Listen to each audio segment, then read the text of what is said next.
The old brass doorknob of the Holloway house had turned cold against Harold's palm. He stood at the threshold, inhaling the musty scent of decaying wood and damp earth that clung to the air. Today marked the 10th case file he'd opened concerning unexplained disturbances in homes that were strikingly similar to his own.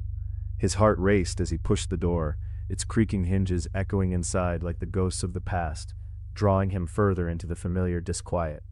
As he stepped inside, a shiver ran down his spine, and he could have sworn he heard a whisper, so faint it could have been a trick of the wind, but it clawed at him nonetheless.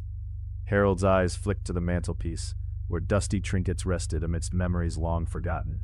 He retraced his steps over the worn floorboards, listening for sounds that belonged only to the silence of abandonment. The house seemed alive, its walls exhaling a breath that fogged the air, even though the day was unnaturally warm. He had always thought his home was unique. There was character in the chipping paint and creaking floors. Yet that character had become unsettling, mirroring every eerie detail he had documented in his investigations. A knocking sound resonated from the kitchen, rhythmic and purposeful, sending a chill creeping up his neck. He padded toward it, the scent of something sweet, syrupy and rancid, tickling his nostrils. Peering into the dim room, he caught sight of the old rocking chair, empty yet strangely in motion, swaying gently as if cradling the weight of invisible hands.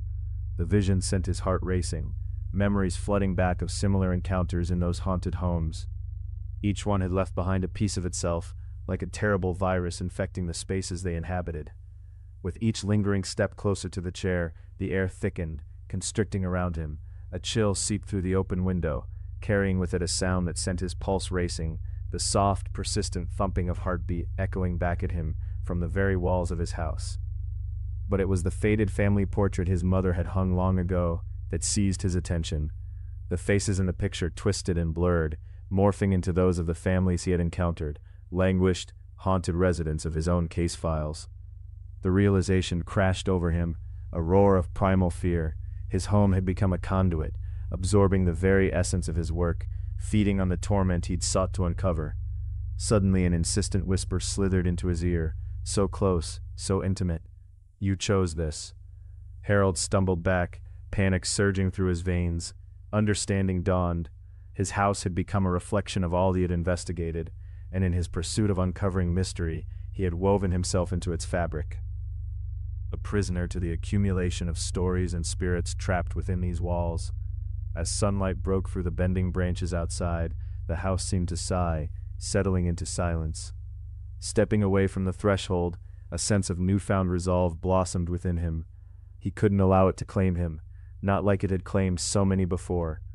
As he closed the door, behind him, a faint rocking still echoed in the haunted stillness, his house forever marked by the darkness he had led into his life. But he understood now. Some doors were never meant to be reopened.